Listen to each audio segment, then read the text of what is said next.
Today I thought I'd talk about something a little different.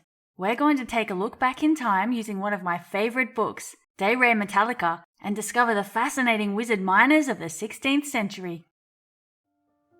After its publication in 1556, De Re Metallica was considered the authoritative text on the art of mining, refining and smelting metals for almost 200 years.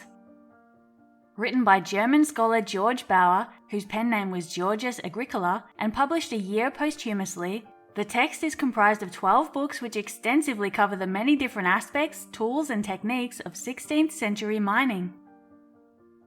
De Re Metallica provides us with a wealth of insight into the mining industry during the Renaissance, as well as the culture, legalities, architecture and costume of the time. This remarkable book contains a huge collection of brilliantly detailed illustrations and technical diagrams, all of enormous historical value. In Book 2, Agricola discusses the commonly practiced method of locating veins with the use of a divining rod. He takes a skeptical approach to the subject, describing the method and its origins without advocating it. He then advises that miners look for natural signs when searching for veins rather than using divination. Although this brief section may be of little technical use to the modern-day reader, it is certainly interesting to see wizards, magicians, and their incantations presented seriously within the pages of a significant scientific text. The following information regarding the use of divination rods in mining has been selectively extracted from Book 2 of De Re Metallica by Georgius Agricola, 1556. There are many great contentions between miners concerning the forked twig, for some say that it is of the greatest use in discovering veins, and others deny it. Some of those who manipulate and use the twig first cut a fork from a hazel bush with a knife, for this bush they consider more efficacious than any other for revealing the veins, especially if the hazel bush grows above a vein.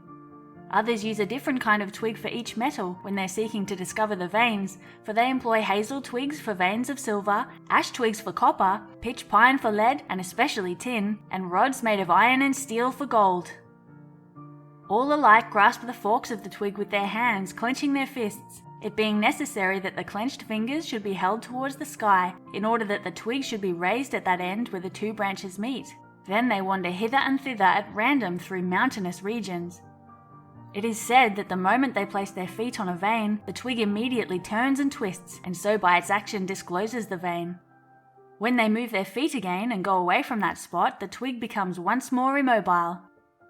The truth is, they assert, the movement of the twig is caused by the power of the veins, and sometimes this is so great that the branches of trees growing near a vein are deflected toward it.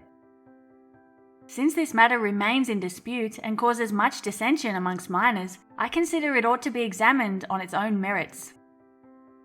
The wizards, who also make use of rings, mirrors and crystals, seek for veins with a divining rod shaped like a fork, but its shape makes no difference in the matter. It might be straight or of some other form, for it is not the form of the twig that matters, but the wizard's incantations, which it would not become me to repeat, neither do I wish to do so. Therefore it seems that the divining rod passed to the mines from its impure origin with the magicians. Then when good men shrank with horror from the incantations and rejected them, the twig was retained by the unsophisticated common miners, and in searching for new veins some traces of these ancient usages remain.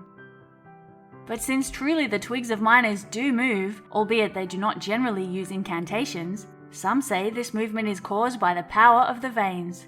Others say that it depends on the manipulation, and still others think that the movement is due to both of these causes.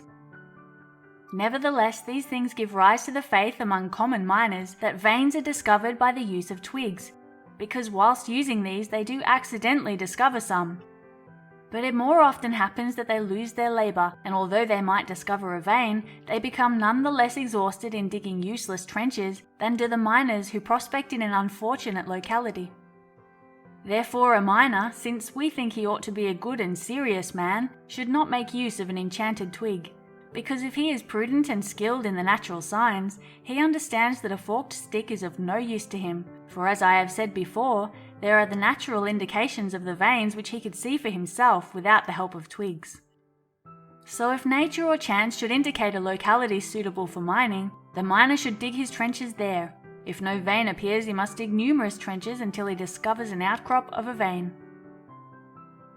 De Re Metallica was translated to English in 1912 by Herbert Hoover and Lou Henry Hoover and is available to read online in its entirety. This book is definitely worth a look, even for the illustrations alone.